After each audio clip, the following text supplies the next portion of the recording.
When buying groceries, much of the information that you have as a shopper is based on what the packaging tells you. Recognizable brands rely on their familiarity to drive sales, but also to imply a certain level of quality. But as off-brand products become more and more popular across grocery stores, you have to start wondering what's going on behind the labels.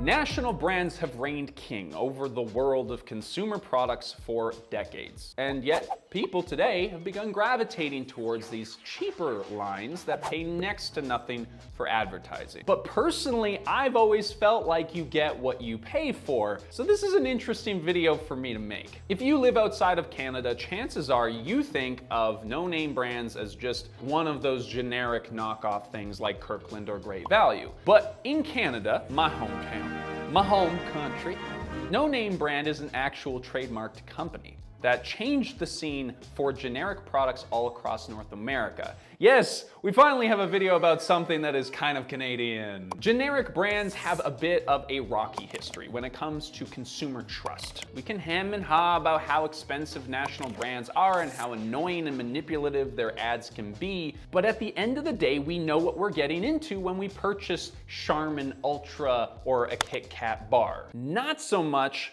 with a generic brand. There is truth to the adage, a good name is more valuable than great riches. Without a name for yourself, you can't build trust, and old school generic brands literally had no name. Well, until No Name brand became a brand, and now that's also a brand.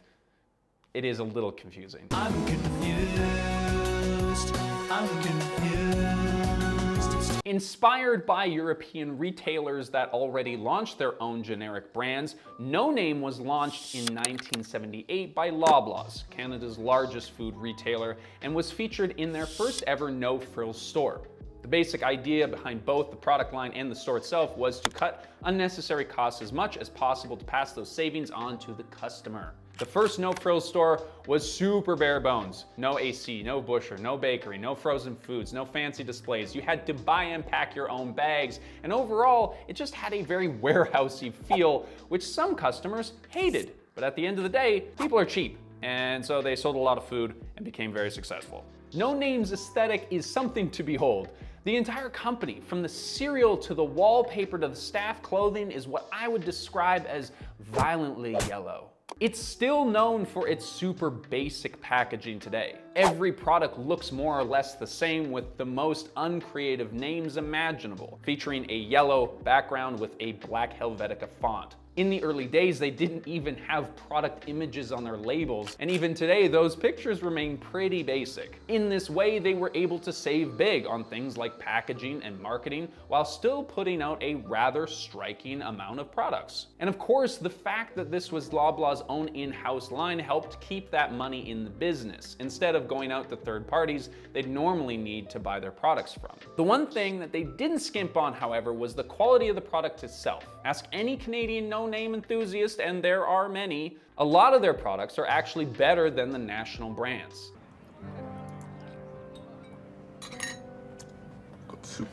The difference was that no national brand could hope to compete with No Name in terms of price, which was a huge deal when No Name and No Frills launched during the inflation crisis of the 70s. This was a time where many Canadians found themselves out of jobs while facing rising costs of living, so saving 10 to 68% on basic household necessities was a huge deal. Before long, Canadians got used to No Name as an inexpensive and yet quality option, and it became a point of pride to save big with such a national treasure. Personally, I don't love the No Name vibe, but I actually have enjoyed some of their products, so consider this video biased, perhaps. While they are not strictly speaking unbranded, No Name definitely has its own distinct look, vibe, and wicked sense of humor. The product line became like the quintessential unbranded brand, if that makes any sense. They have enough presence to maintain a name and a following, but they don't spend so much on the endeavor that they need to crank up the prices. No Name proved to Canadian chains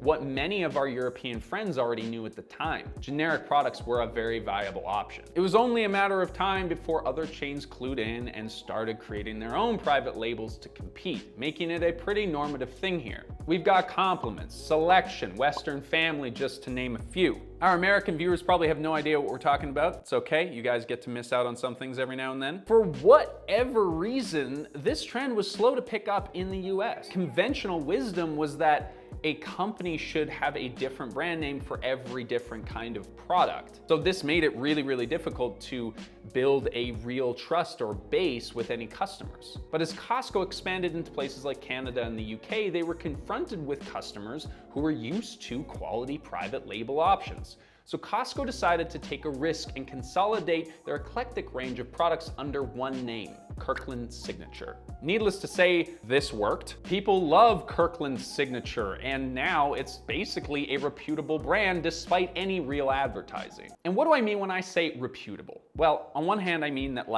people like the products that come from Kirkland Signature, but also that those products are probably the same as the other leading brands. Corporate needs you to find the differences between this picture and this picture. Okay, I already see one. Give him. Okay. They're the same picture. Yes, Costco literally signed agreements with leading national brands like Huggies and Starbucks to manufacture products under the Kirkland Signature name. You can buy a pack of 40 Duracell batteries for $18.99, or you can buy 48 Kirkland batteries made by Duracell for the same price, which is actually the case for many off-brand products. If a national brand manufacturer has more capacity in their production than they know what to do with, they'll probably just sell that excess inventory to a private label. While we can't speak for all generic products out there, I'm sure some of them are absolute trash, the reality is that many of them are identical to, or on par with, or even better than the national brand competitors. This is kind of like reverse Trader Joe's. We have a whole video on them and talk about how they also seem to use big brand names to manufacture their products, all the while pretending that their stuff is exclusive and unique. Whereas many knockoff products are more like hidden gems that you think are going to be subpar, but is exactly what you wanted all along. I feel like there's an analogy to like a Hallmark movie here. Like, you know what I'm saying? Like the actors aren't the famous actors, but they're just as good. Off-brand may not be as flashy, but they actually have a huge advantage here. The national brands have already done the hard work of inventing and developing products that people want, so the private label comes in, identifies what sells, evaluates the ingredients and materials, and duplicates the product as closely as possible while finding ways to cut costs along the way. Oftentimes, a knockoff product can actually improve the original. President's Choice here in Canada is a good example of this, which is Loblaw's premium version of No Name. President's Choice makes a point of doing things just a little bit better than their national brands. It's sort of their thing. They doubled the percentage of chocolate chips in their cookies compared to Chips Ahoy just because they could. And yet, despite all of this, national brands still tower over the consumer goods world. We've used them for years. We know that we can trust them, and there is this bit of nostalgia to it too. But I think the biggest thing here is that there is still this lingering distrust of generic brands. We know that you get what you pay for in most circumstances, but sometimes forget that in the case of big name products, what we pay for is not necessarily the product itself, but the marketing that went into it. But bit by bit, we're seeing this attitude change. With the arrival of a certain virus and some of the weird resulting economic uncertainties, we've seen a surge of people buying generic products, whether because they can't afford anything else or because there's just literally no other options amidst product shortages. While we can hope for a brighter economic future, off-brand products are expected to continue rising in popularity. Maybe you don't start buying them by choice, but once you've discovered that you can buy those deep-fried cheesy sticks that look very similar to Cheetos from a different company that are half as expensive per bag, you may never go back. Now, you might be tempted to think that here at Future Proof, we're just cracking open bottles of Kirkland Signature champagne to celebrate the future demise of massive companies that have dominated North American culture for ages. Now, we do regularly trash a lot of those said massive companies on this channel, but we will also be the first to admit that there is something valuable in a brand name. Customer loyalty is usually just wasted on horrible companies that consistently prioritize profit over people, but the problem with generic brands is that they they generally have no real ethical backbone. Their purpose is to be a cheaper alternative than what's already out there, and what's already out there is typically trash to begin with, so that's not a great bar. He took my Meeseeks boxes! All that's left are these Kirkland brand Meeseeks boxes! What do you want? No name brand cola is gonna have just as much sugary nonsense in it as Coca-Cola. No name brand eggs are plagued with just as many animal cruelty accusations and environmental issues as the next brand. And Kirkland signature shell jackets are made with the same, if not worse, synthetic materials made by children as the Arc'teryx one that you bought for $750. So while we can appreciate the amazing ability for these brands to make food available for people who might not be able to afford it, the reality is that this race to the bottom just means that at the end of the day, we're gonna have worse and worse products and a worse and worse planet at the same time. So when you're in the grocery store, yes, you should prioritize products that align with your values. There are symbols like certified organic, registered B Corporation, 1% for the planet, and many others that do help you know that the product is coming from a company that actually is trying to do more than the bare minimum for the planet. Maybe we should make a video on some of those certifications. We know that some of you have asked us to do that. We are also just trying to work with what YouTube's algorithm wants to prioritize, but please be thoughtful about your purchases. Thank you for watching, and we will see you in the next one.